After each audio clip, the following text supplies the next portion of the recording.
Welcome to Thriving in Multifamily, a visionary podcast brought to you by the Multifamily Media Network. Join in as we explore motivation, inspiration, and engage in thought-provoking conversations.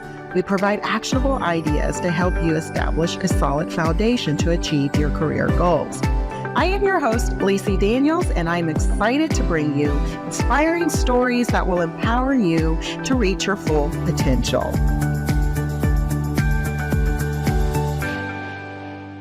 Hi, everyone, and welcome to Thriving in Multifamily. I am your host, Matthysse Daniels, and today's guest is someone that I'm extremely excited to have on my podcast to talk about her journey, her life, and the movement we all been waiting to hear about, EmpowHer. So today's guest is someone who moves with power, leads with purpose, and doesn't just make space. She builds it. Leslie Matthysse is the founder of EmpowHer Conference and the face behind Streamline Multifamily Group. Her career spans more than 2 decades in multifamily, but what stands out most is how she champions women to rise with strategy, intention, integrity, and heart. Leslie doesn't just talk about impact. She makes it real. And today, we're going to get into it. Welcome, Leslie. How are you today?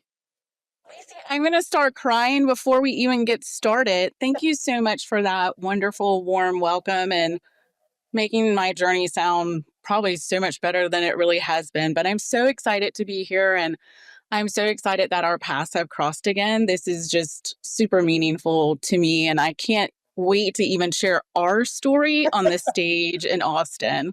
Yes. I think you just bring so much grit to the table, and I just can't wait for everyone to hear about it. So we're going to just dive in and just kind of let you just talk and tell your story. So you built a very incredible name in multifamily, I would have to say. But who was Leslie behind Streamline? Let's kind of start there. Yeah, so I'll be honest with you, the journey has been messy and one that started from the very bottom, but I wouldn't change it for anything. I think I think that's what made me who I am today. And I actually fell into the business 24 years ago. January will be 25. Oh, wow. And I remember getting ready to hit that 20-year anniversary, and I was so excited and so proud. And then when it started coming out of my mouth, I was like, whoa, this actually makes me sound really old. So I don't know what I'll do for that 25. But I actually, in my early 20s, basically ran away from home Oh, wow. on a wing and a prayer. And but it was all because I just didn't want the feedback from people, because I was chasing this crazy dream and I didn't understand what it really would look like. But I guess that's kind of my story if I really unpacked it. But I ended up in Mooresville, and I was looking for an apartment. And for whatever reason that day, the manager toured me, and I kind of told her my story. And this was my first real apartment experience. Everything else had really been, help from my dad, like college, first job out of college, that type of thing. But this was my first one on my own. And I wouldn't say I even knew what I was doing, but I was telling the manager my story, and nobody knew I was there. And because, again, I didn't want the influence of don't do this, don't do that. Well, as I unpacked my story for her, she said, hey, I fired my housekeeper on Friday. Would you like that job? And I was like, sure. And she showed me the apartment, and they were teeny tiny. They were 440 square foot, 1-bedroom apartments. But I had this dream to live on Lake Norman, and this property was not on the lake. And they did short-term leasing, weekly, monthly, and 3-month leases. And it really just didn't fit my dream. And so, in true prospect fashion, I was like, I got a couple more places to look. And so I went down to another property that was actually on the lake, and I wanted to live there. And I didn't have a job, so I didn't have proof of income, and I didn't qualify without a co-signer. And I almost went home because I called my dad from a payphone and said, they want you to co-sign and I don't know what to do. And he said, Les, just come home. And because remember, I wasn't supposed to be there. Yeah. And because I didn't tell anybody, my parents actually thought I was in Atlanta. And so I told my dad about this tour with that manager and that she offered me a job and about the weekly and monthly. And he was like, well, that sounds like a good gig. Like you need a job and you need a place to live. She can offer you both.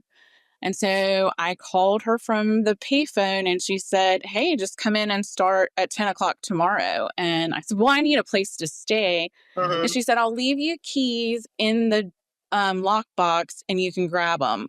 Lacey, two people lived in those buildings. There was only two buildings. It was really small. Two people lived in those buildings. I was scared to death because I'm scared of everything to this day, of like the dark, like Oh all the other things. no. And so I went, picked up my key, I moved in, and kind of the rest is history. I started the next morning at 10 o'clock. I never filled out an application. I never took a drug test. I worked for that company for 8 years. And but that's how I started. I started as a housekeeper. I am not a good cleaner. Even today, I'm not. And so I think she picked up on that quickly. And I was scared to, like, these weekly and monthlies, people lived in them like a hotel. Yeah. And I was scared to go in and clean their apartment. So I made the maintenance supervisor go with me. And if I told you some of the like things we did, like smoking cigarettes in the shop while we did the laundry, or like it was ridiculous because we had no supervision and Yeah. it was crazy. But that's how I started. Like the second day I was in the office and pretty quickly promoted to assistant manager and then manager. And for the whole 8 years I worked for that company, I had that property in some form or fashion. But I worked my way up from a very entry level position, and the rest is kind of history. Man, that is a story, but it's so relatable because anyone in our industry has worked their way up, right? And have grown. And your story is probably more common to people out there than anything. And that's the funny thing about it, but that's what makes it more inspiring to where you're at now and what you are building.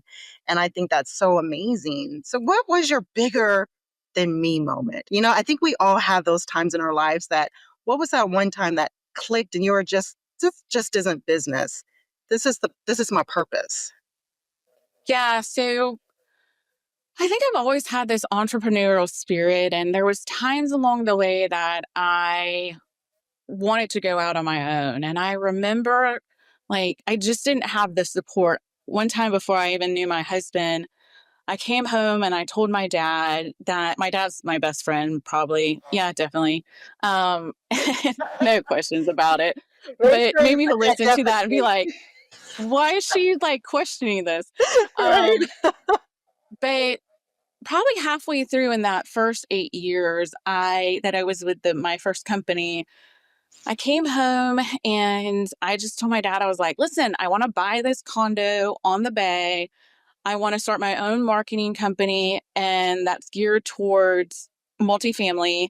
And I'm moving home. And he said, Les, you have a job. You need to go back to it. And so that's what I did. I just packed my car back up and I went back home to Morrisville. And I was really struggling with making a difference and having a purpose and serving people, because I think I've always had that piece to me. And I actually interviewed with hospice, and because my dad was like, you have to have a job. And I was like, no, I want to start a company. And he was like, no, you have a job.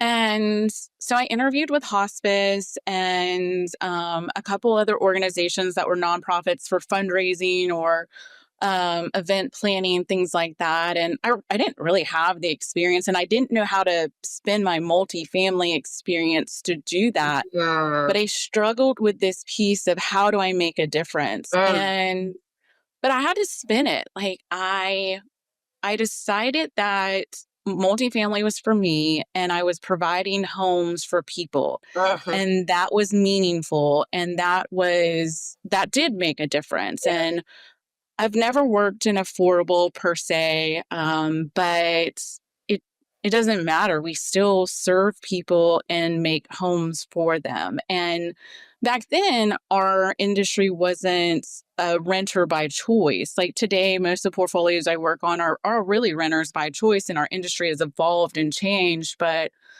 that was one of my bigger moments of deciding, like, this is for me. I don't know anything different. I don't want to do anything different, but I have a choice and I can make it what I want it to be.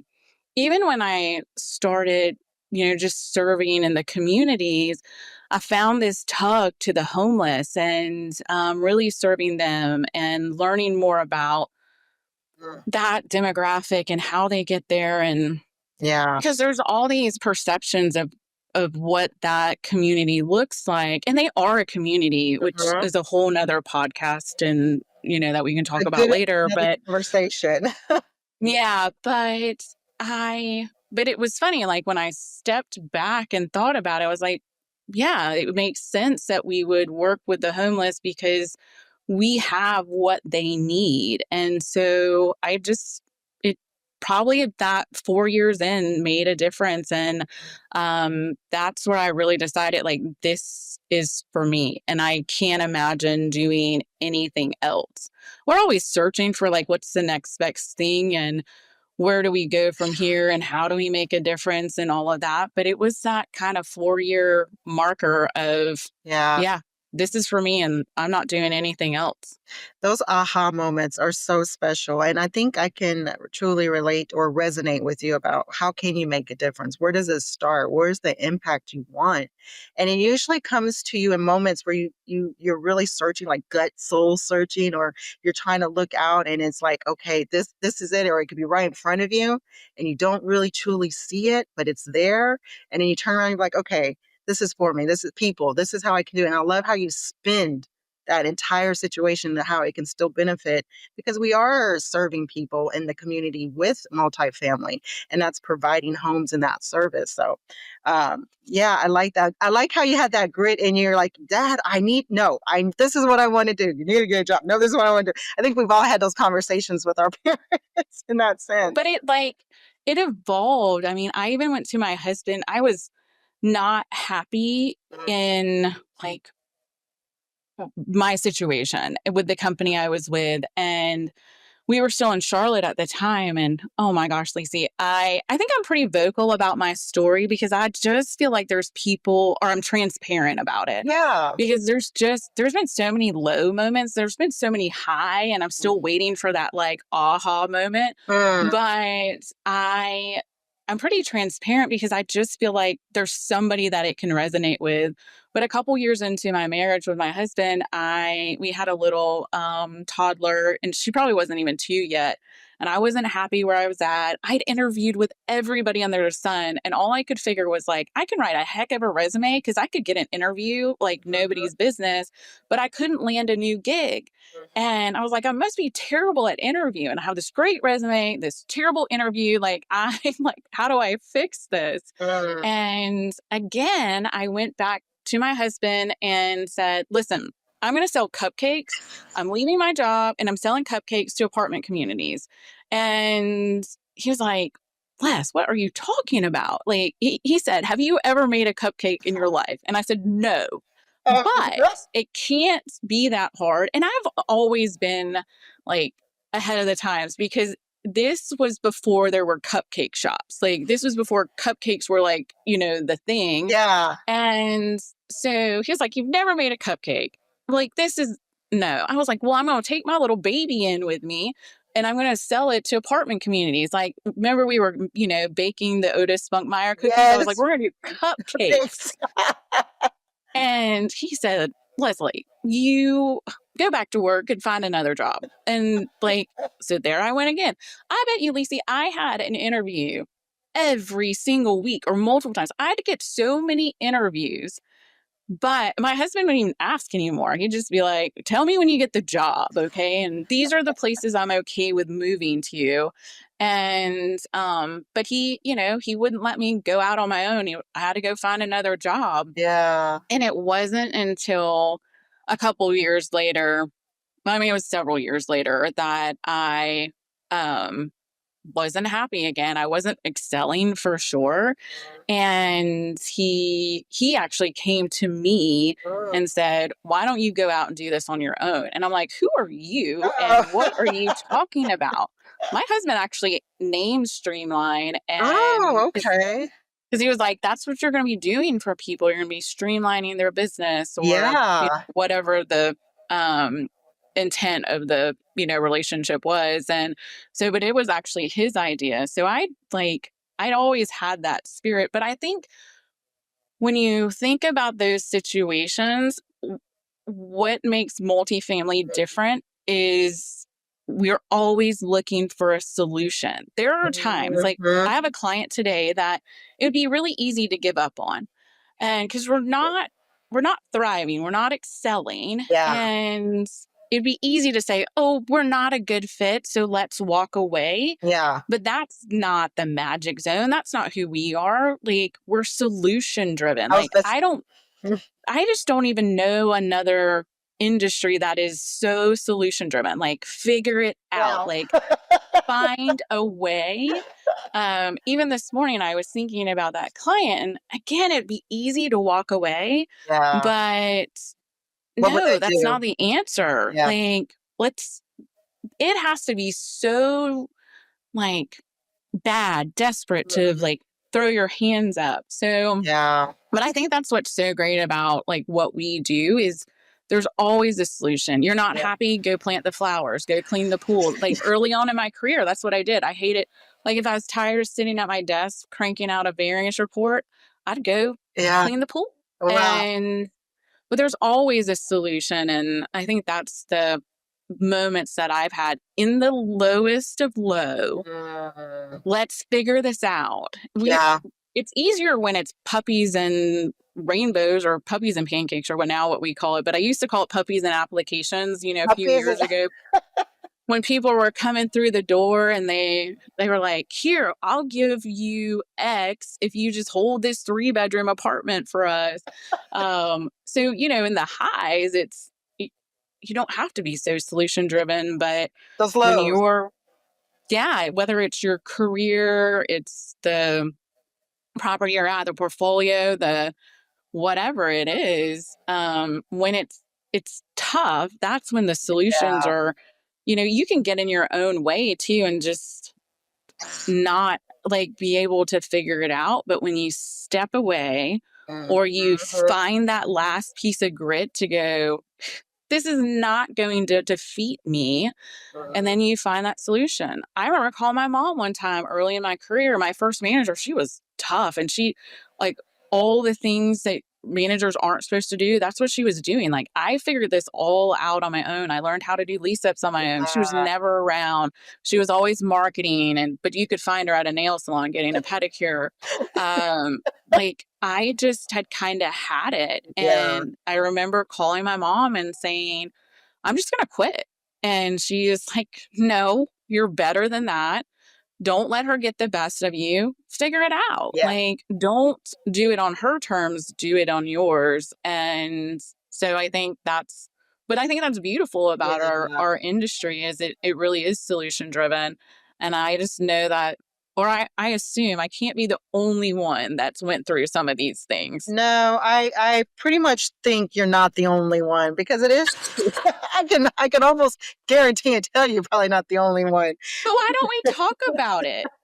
I think because people don't like to talk about the realness of it. I think we shy away from that. Everybody wants to always talk about the highs of it and, the certain trends and moving forward. But like, there's grit to why you're the person or word the position that you're in, especially in leadership. And I sometimes think, why can't we sit down and have these real conversations? Why can't we sit there like we're doing, Leslie, and just dive into it so people can truly understand, okay, yeah, we have this. This is where you started. Well, where's the shift going, right? What is the biggest shift that we can see in multifamily, and where's it going to go? Something I think about too. What is your thoughts on that? Like with multifamily, there we could say solution making. That's it. Yeah. Well, and I really think that's it. And I think some of the challenges we face in our industry are because I know we don't want to talk about COVID anymore, but COVID it required us to adopt Yeah. 6 years of technology in 6 weeks. Yep. And again, we had to find a solution. We had to figure it out. Like, most of my business today is working with developers and closing offices, not leasing apartments. That's just not an option. Yeah. Like, they will lose everything. And so, like, technology really evolved our industry. Yeah. But also what happened is all that pipeline was still coming, and we had to open those deals. And I mean, it really was puppies and applications. It was the high of all highs, but it also allowed people to get promoted quickly into roles that they might not have been ready for. And Yes. there was no back of the house to support them. So Yes. we have people in roles today, even still, like now that we're 3 or 4 years removed, we still have people that got thrown into the mix. Their whole career has been on the up cycle of our industry. And so they didn't learn how to be operators. They're kind of getting their footing today because there's been some time, and there's been there's been several years of just no longer puppies and applications, like some of that harder Yeah. grind that we're all in. But I think it's causing challenges that we're facing today because, again, that supply is still coming. There's certain markets that are still oversupplied, a lot of cranes in the sky, and we still have a select group of folks that aren't as strong of an operator as they need to be. Huh? We're missing some of that back of the house training for them. Oh, I was just And you just hit yeah, on my nugget. That's exactly my thoughts. I'm sorry. I was like, oh, yep, she's going there. yeah, exactly. And we've talked about it for several years, but we haven't fixed it because we're still all kind of scrambling. We kept saying that, oh, thrive until or survive until 25. Well, 25 might be the hardest year I've been through so far. And Oh, we keep saying, like, is it going to get better? Like, it's yeah. going to get better. I can kind of see the light coming, but Yeah. you start heading towards that light, and then something gets snatched out from under you. Like, refis are harder, dispositions are harder, you're seeing more transitions, which all just creates a little more turmoil. Yeah. And I think it's a distraction of training those folks and getting them ready. And so we have this constant, everything's price and concession driven versus, like, let's really get ahead of this. It might not be price. Now, there are situations where it is. Like, I'm not saying that. And there are situations we do have to give concessions, but what about all those other pieces we're not in turning? I was on a call yesterday and I said, hey, you guys, like, I try to give the reason behind it. I was always that kid. My mom just Yeah. said, no, no, no. Yeah. But I wanted to know why, why, Right. why. Like, if Yeah. she would have told me why, then I probably would have let some stuff go. And so I try to do that with my teams. And I told him yesterday, I was like, I don't know that an extra concession is going to fix this situation, but what about this? Yeah. Like, would a stronger PEP, would that change it? Would a stronger resident referral change it? This was South Carolina, so we could Yeah. do resident referrals. And what about this? And I explained to him, like, it's financially, it's more meaningful to the bottom line to focus on those than to give the concession. Yeah. And once I said that again, like, they knew, they've been around me for a while, but it was like a little trigger of, gosh, I just got too tunnel vision to that. And so I know that's a lot of rambling about where I think we are with people, But but I also, yeah, I think it plays into where technology is headed too. So we've added all this technology. And then, I sit on the ownership side today. And that's where, I'm supporting my clients from the ownership side, filling the gap between ownership and property management. And we have this gap on training. We've added all this technology. it felt pretty streamlined in the beginning. Like we found a roadmap that really worked. There was a couple different options. Things were going well. And then all of a sudden AI has hit. Mhm. And we have been using it for a while, but wow, there's a lot of different options out there. There's a lot going on with technology, and the number of companies that are doing it is overwhelming. So Mhm. how do you make those choices? And then what the interesting piece is from the ownership side, going into all this technology, management promised us we could lower expenses, lower headcounts, and that's not been the reality of it.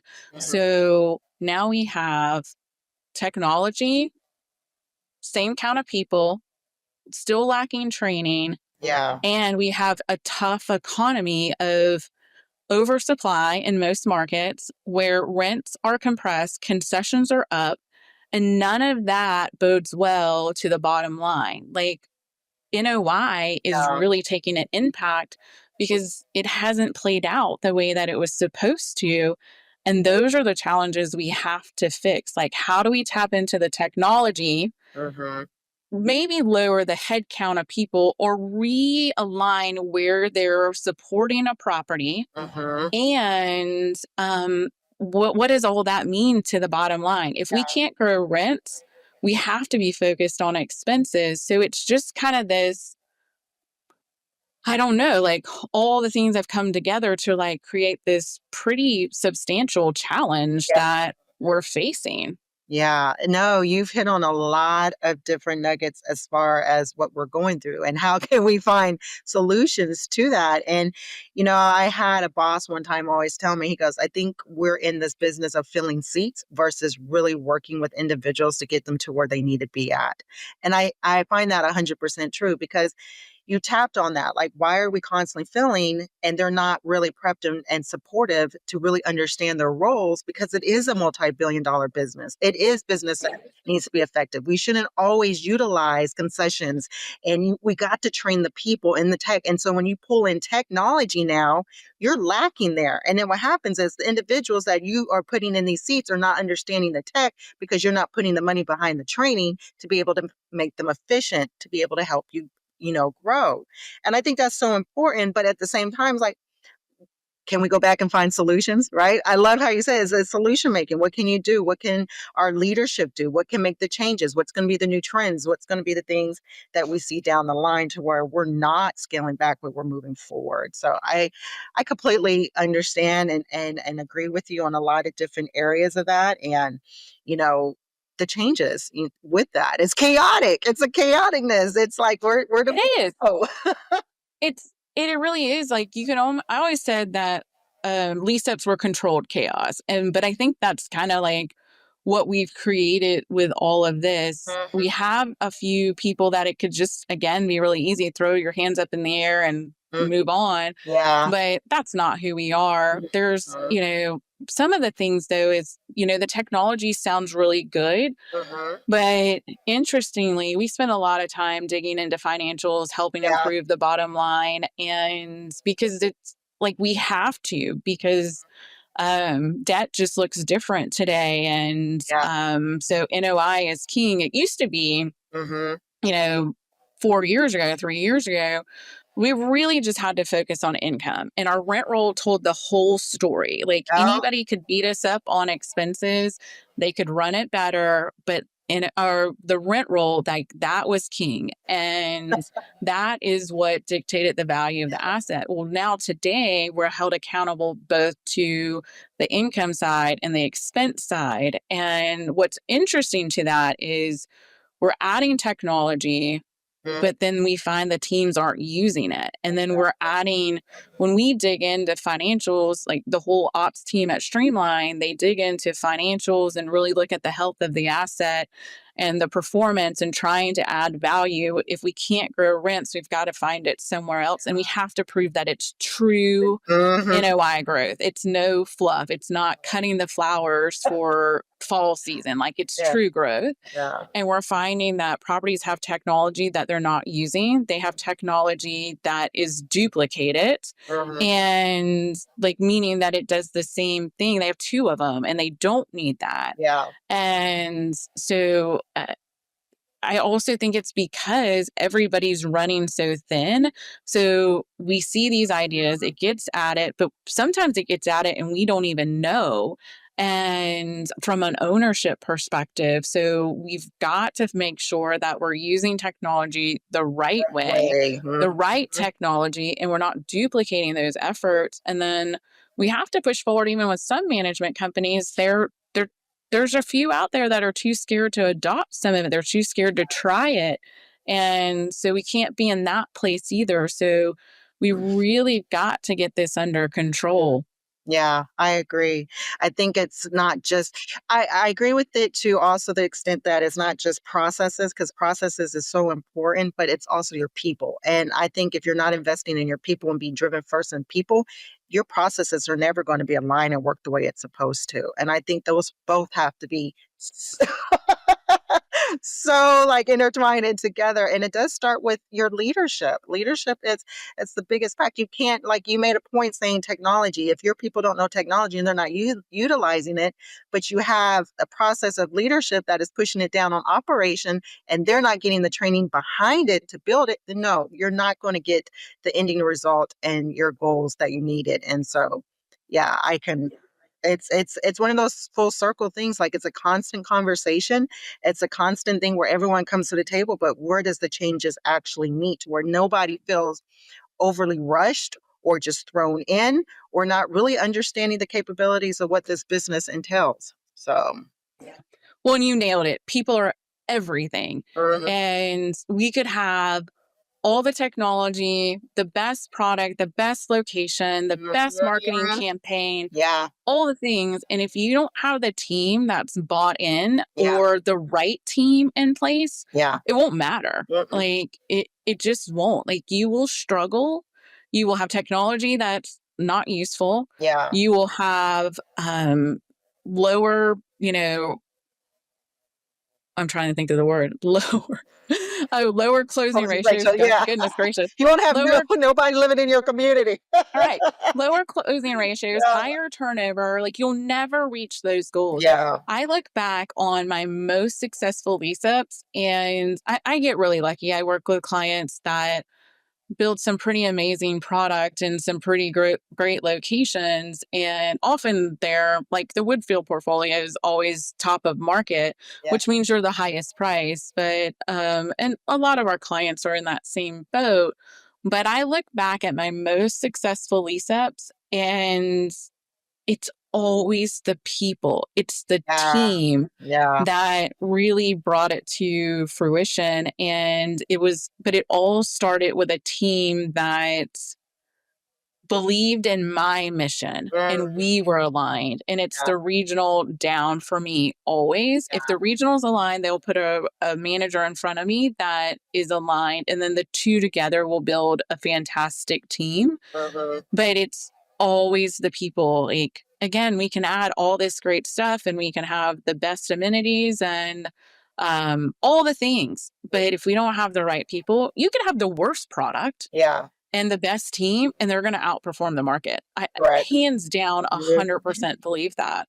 I believe that too. It's the people, if anything. And it's interesting. Like, I think this is worth sharing is sometimes we're all running thin and we're trying just to skim the surface and do the best that we can. And sometimes we look up and we're like, the people, we just got the team piece wrong. But what I would tell you, I've had a great learning experience in the last year with one of my most successful lease ups.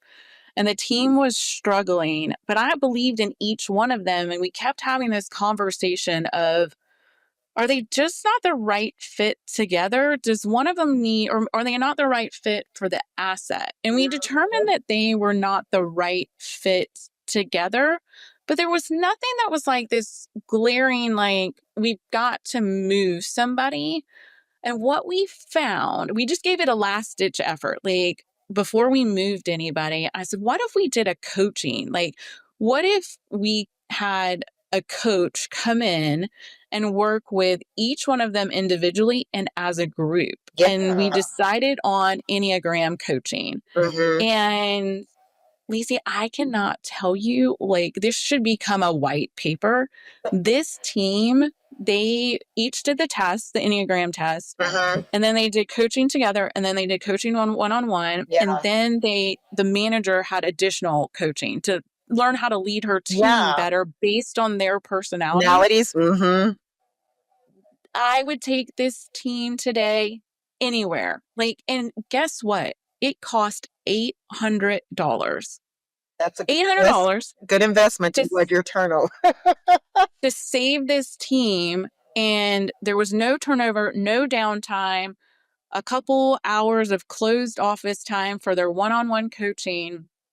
And this team is fantastic. They just needed to learn a piece about each other. Yeah. That really, so they knew how to work with each other. They knew, like, in their response, maybe nothing was meant by that, but that's just how, like, their outward,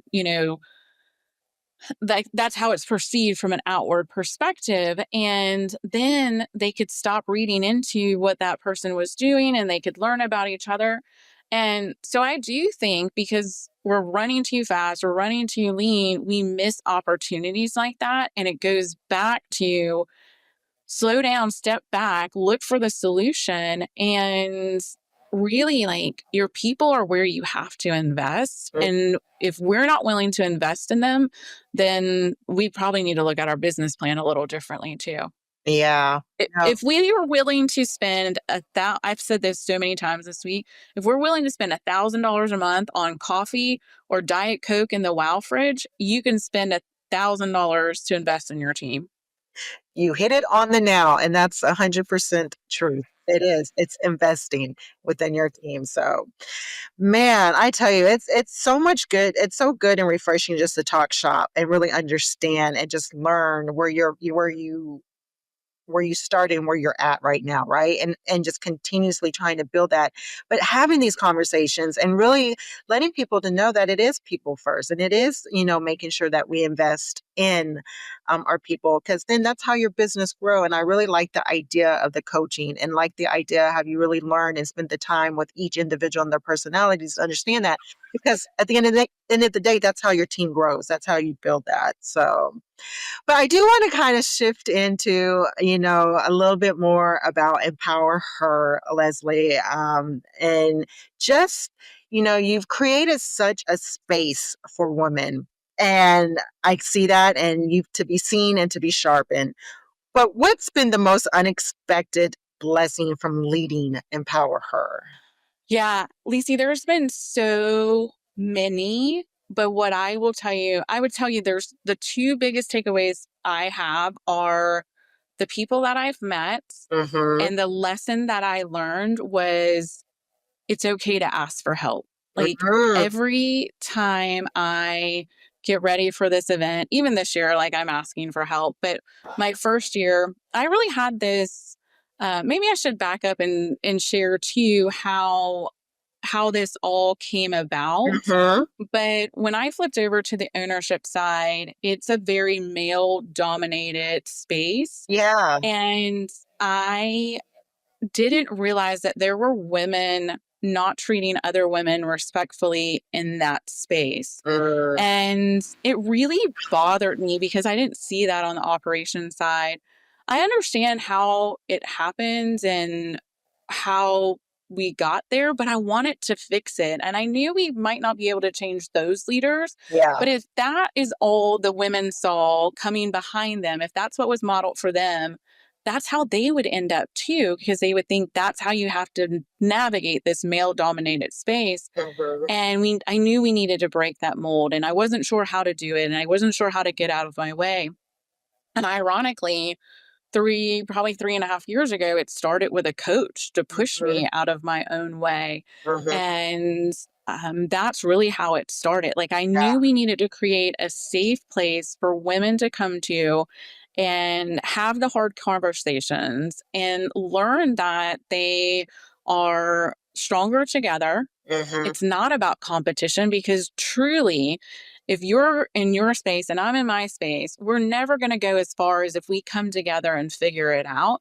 And then as women, it's our responsibility to bring other women along with us. And what was so interesting is after the first event, and listen, I in Nashville, it was amazing and it was wonderful, but we had to beg, plead, and scrape to get women in that room because I don't know, like, I think we're so geared to, like, it's okay to invest in ourselves, or it's Yeah. okay to go ask for the company to invest in us. Like, we're not geared to do that, and but we need to be. And we had women coming up to us after the event crying and saying, I didn't need know I needed to be here, Mm. but this is exactly where I need it to be. And those are the things that push me forward. Like, we get such great feedback of we need more of this, and that's what I know. But my two biggest things have really been that um it's it's impactful how strong we are together, and then Yeah. two is it's okay to ask for help. And I think it goes back down to that vulnerability and creating an environment where we tell women, like, it's okay, like, we're Mhm. not men bashers, we, it's not anything like that. We just need a safe space to Yeah. have the hard conversations and know that we're not alone.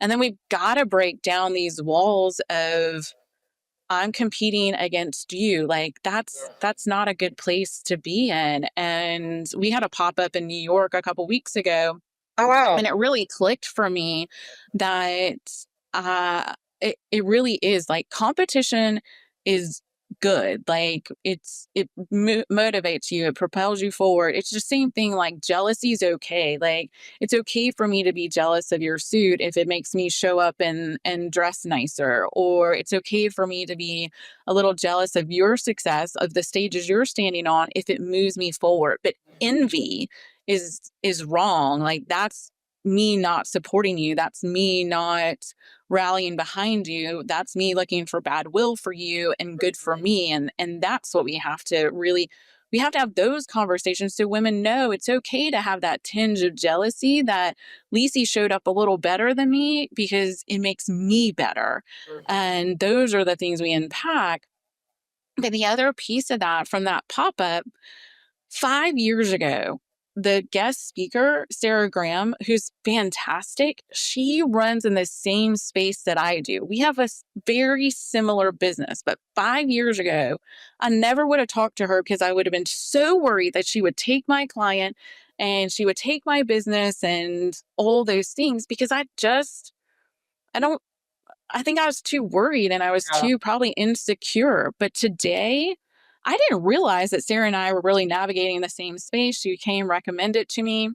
Mhm. We hit it off immediately. Mhm. And I thought she was a coach and a speaker. Well, she is, Yeah. but she's so much more. She does something very similar to Streamline. But in the moment, even one of my team members said, Hey, Sarah's doing the same thing as Streamline. And it wasn't like a worry, it was just a comment. I was like, oh, no, no, no. She's a little different. Like, Mhm. she's coaching and speaking and those types of things. And then Sarah and I were talking, and she was like, no, no, no. I do all these others too. And you know how I felt in that moment? I was like, gosh, I just didn't take a minute to learn more about her. Mhm. I was so focused on my event and not necessarily myself, but others. And so I really just felt bad that I didn't take a minute to get to know her. But I never once was worried that she would take my business, that I actually feel like we can work for the same client and serve them differently. Mhm. But I've learned that there's enough business to go around for all of us, but Mhm. I really believe that's the space that EmpowHer creates today. And those are the conversations we're having. And those are the things we focus on, like more of the hard stuff. I Yeah. mean, there's some hoorah and rainbows there, and there's fun, and it's not all like the challenges. Mhm. But if we don't talk about these things, we can never fix it. Yeah, no, I 100% agree with you. I think that's why I resonate to the Empower Her and just the movement of it, because it is about resilience and it's about bringing each other together as women and really learning and understanding each other's stories, because I truly believe everyone has a story of Mhm. why, of who we are and why we do the things we do. And you're right, it should never be in competition. Only thing you should be in competition is within yourself to get better, right? So if I'm going to see a Leslie or see someone else out there in the world and be admired by what they have grown to be, then I'm going to mold and model to that, because that's something that I see myself wanting to grow and build and be a part of one day. So I think it all helps when you come and have those spaces and those stories for women to be able to sit down and learn from one another. And I think we don't have that enough. And I think that should be something even within the midst every day of leadership and women in leadership, is having those spaces comfortable to be like, hey, how can we really work together to intertwine so we can be together and learn from one another. So um, We have to create this moment where it's okay to invest in yourself. It's yeah. okay to, and if you won't do it, nobody else will. Mhm. And it's okay to go to a conference that doesn't talk about NOI, the latest trends, the Yes. pipeline. Like, we get plenty of that. We probably all get 15 emails a day about it. Mhm. Like, all of that information is readily available to Yeah. all of us. So it's okay. We need to normalize it. It's okay that we don't go to that conference, Hmm. or we add a personal growth one to it. Yeah. Even if you have a coach, like, there's something really impactful about sitting in a room of women going through something very similar as you, Yeah. and you can't replicate that with just a one on one coach. This is just such a nice complement to that. And now we've added workshops. So it's not just sitting all day listening and relating to somebody, but there's true work being done. We actually, on day one, it's a half day, but we have a 90-minute Enneagram workshop for women. And what I know is, since I've started working on the Enneagram with Paige, and she also coaches my team, we show up stronger and better for each other. It is a game changer, because it's not just about like how we work with others, but it's also in how we respond to others. So there's two sides of that equation, and we'll work through that workshop with her. And like, that's the work that needs to be done. You need a space to be able to go and do that, hit the realignment button, so you can come back stronger for your teams. Like, there's a true ROI on this investment, whether women pay for it themselves or their company pays for it. Like, Hmm. it's not just a boondoggle. Like, there's some great swag and Yeah. there's great food, but there's really great work to be done. So it's really meaningful. Yeah. I like how you said that. I think that kind of goes into if someone was on the fence about joining, or what would that message be to them? And I think you hit it right on the nail. It's about those spaces of coming out meaningful, but it's also about pouring back into yourself and Hmm. really getting the most that you can amongst other women that can rally with you and help you and learn from that. And really kind of dive into some real conversations, real talk. Leave the budgets at home. Yeah. And we will probably change the timing of the year. Things will look up maybe a little different next year. Yeah. We know, but at the end of the day, we've went through this, and we've tested it as well. We've fact checked it with others, meaning that we've asked the questions, and Yeah. there's really no good time of the year, right? Yeah. January is something. January is just bad weather in NMHC. And then February is like the month I feel like there's nothing, but then you're like, well, where do we go? It's Yeah, cold. And yeah.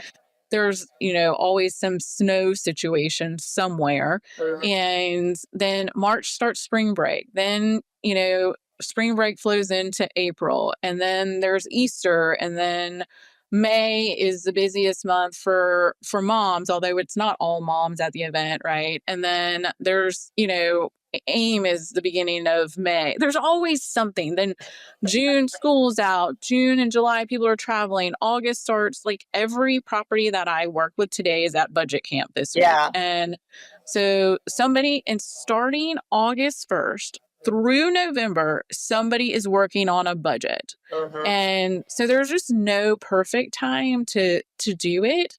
But it's okay to take a day and a half break, I promise you, from whatever you're working on to invest in yourself. Yeah. And ultimately, you're investing in others and your team. Yeah. Because if you show up better and stronger, then it just has a trickle down effect. It really does. It really, really does.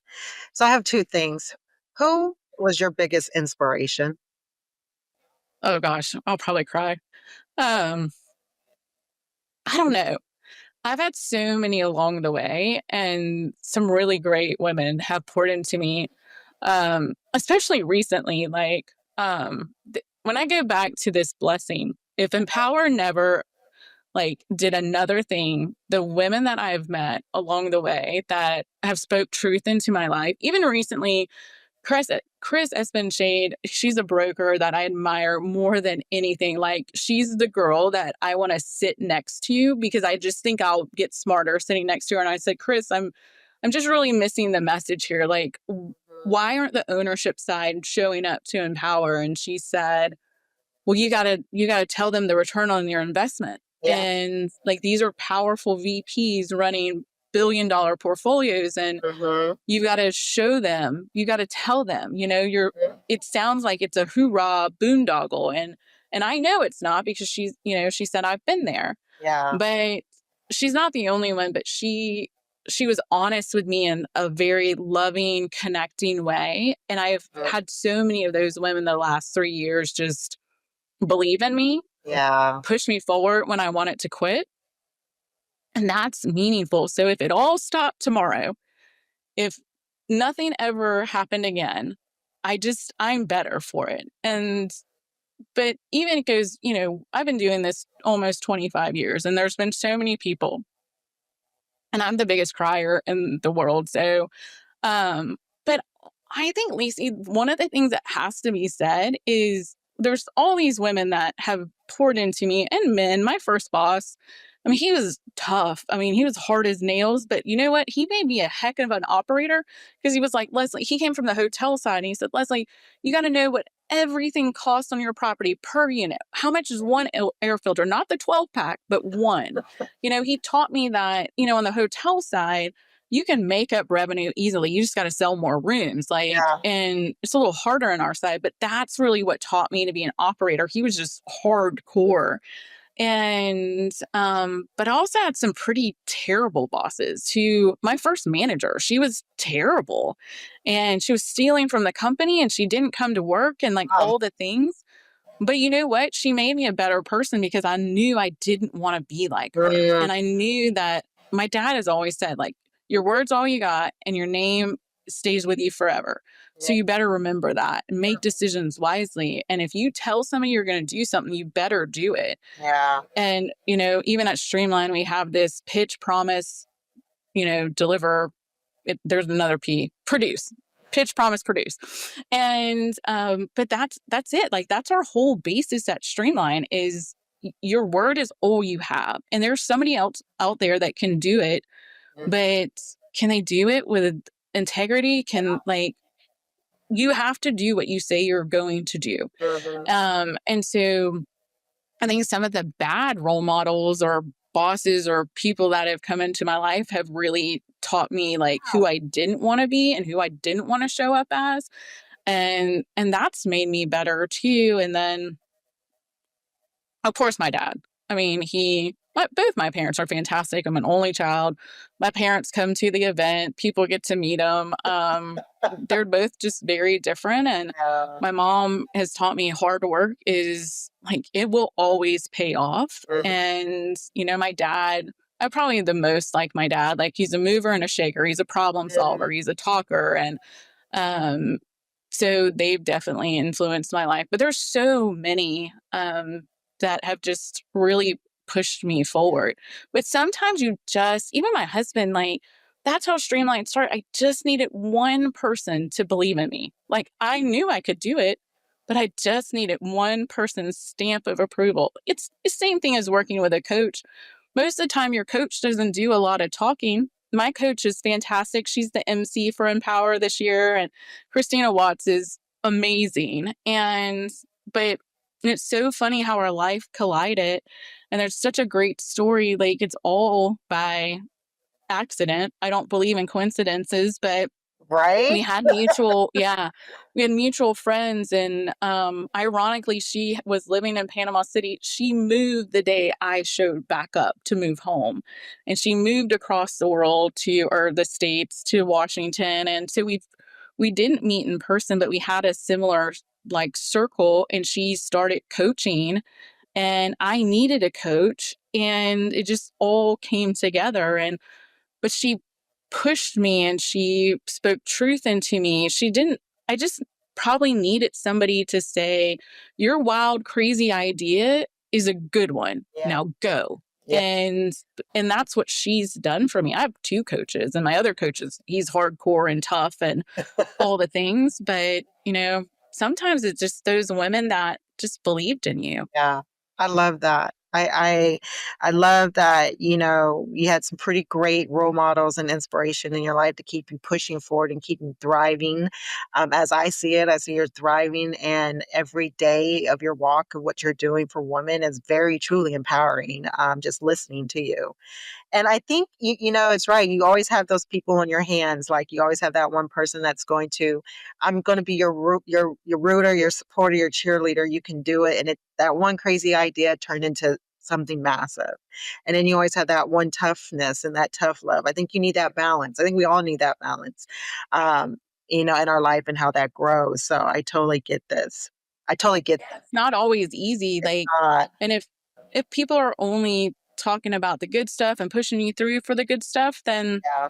like, you're going to be out of alignment. Yeah. You're going to be one-sided. I have plenty of those balance of that toughness of love, and that, hey, you can do this. Because there's days I don't even know where my purpose is driven and where I align. So I totally can relate. And being that young girl one day, or younger, or in starting of my career, my life, like, okay, where's it's guiding to, where's it going? And so your words are truly have been some inspiration, and resonating within me too. So I thank you for that, as far as just listening. So I know it's going to resonate with other people out there in the world. And that's why we need more of that, and then more of this conversation like that. And women just, I will say, jiving, right? We need to jive and work through that. So complete this for me. The version of you 5 years ago would be shocked if you knew what now. I'm not 100% sure, but I think she would be most surprised that Empower started and it's making a difference. But not only that, that there's this, I've always loved everybody and I've always loved people. My oldest daughter has like this gift of not knowing that anything is different about anybody. Mhm. Like, she loves everybody.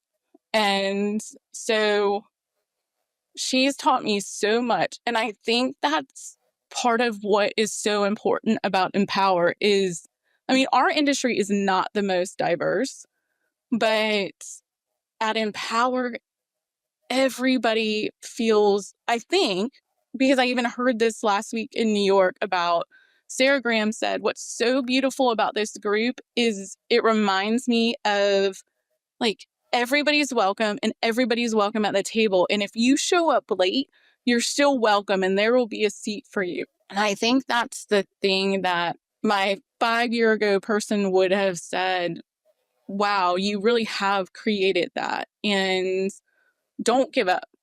Keep pushing, keep doing it because it's meaningful. And you have to keep reminding people how meaningful it is and keep creating spaces for them. And the other thing, too, is I think she'd be shocked that people actually do change. There are people in that room that might have made a bad decision of taking advantage of somebody or stepping on them getting to where they are. But we've seen some of those walls break down and some of those women actually changing and leading in a different way. And I'm not saying it's only because of EmpowHer, Yeah. but I'm saying it's because of normalizing creating this space that's so important. I go to women's events, and every time, even outside of EmpowHer, every time they say, we need more of this. Yeah. We need more of this. And so we're trying to create that more. And I think it's one of those things that my 5-year ago person would look and go, wow, you got out of your own way. You did something. It's super scary. Like, this isn't some money making situation. Like, events are expensive, and getting people there and the logistics, and it's not easy. Yeah. But it is a passion project that I really believe is meaningful, and it's just on the tip of doing something even bigger. Wow. Man, Leslie, I just want to give you your flowers because I just think you have such an amazing story and an amazing soul. And I think there needs to be more of this out there in our world and really helping people get to that point. And I truly am very grateful that you came onto my podcast and just shared your story, shared how you started, your inspirations, the things we need to change up and find solutions for in our industry, which is truly what we need to do. But mostly just the story behind EmpowHer, but also you, I mean, as an individual, and really coming and doing things that I think is what we need. We need more of that at our table. We need more of this real conversation, real spaces, real talk with women. And so I thank you for joining Thriving in Multifamily and in Life podcast. Any last words, Leslie, before we end this session? No, Lacey, this has been fantastic. And I'm so excited that we've been reunited. And I appreciate the opportunity to share my story and share about EmpowHer. I really hope that some of this will resonate with your audience and that they will show up in Austin October 6th and 7th. And I know you'll share that information. And more exciting to me is for us to be together there and for us to share our story. I intentionally didn't share it today because I wanted to leave a little piece of A teaser? a teaser that you and I have a great story and we're reunited, and I can't wait to share that from the stage. And I'm just so appreciative of your support and what you're doing. I'm so proud of you, and I'm so blessed to know you, and thank you. No, thank you. Likewise. This has been an amazing conversation, a really, really good conversation. So it probably can go on for hours. I'm a talker. You know, it's so funny as you're a talker and I'm just listening because I'm so engulfed in it. So you could talk away, but this is how we're ending. Again, stay tuned for more upcoming episodes, especially when this one drops live with more nuggets. And again, we will see you in Austin. I will put the details. Remember to like, subscribe, and comment. Again, this episode is brought to you by Multifamily Media Network. Thank you, everyone. Talk to you soon. Thank you for tuning in to Thriving in Multifamily, a visionary podcast. I hope our conversations have inspired you to act and achieve your career goals. Remember, the key to success is to continue learning and growing. And as always, stay visionary. If you enjoyed this episode, please like, comment, and subscribe. Visit multifamilymedianetwork.com to learn more about our industry podcast, thought pieces, and sponsorship opportunities.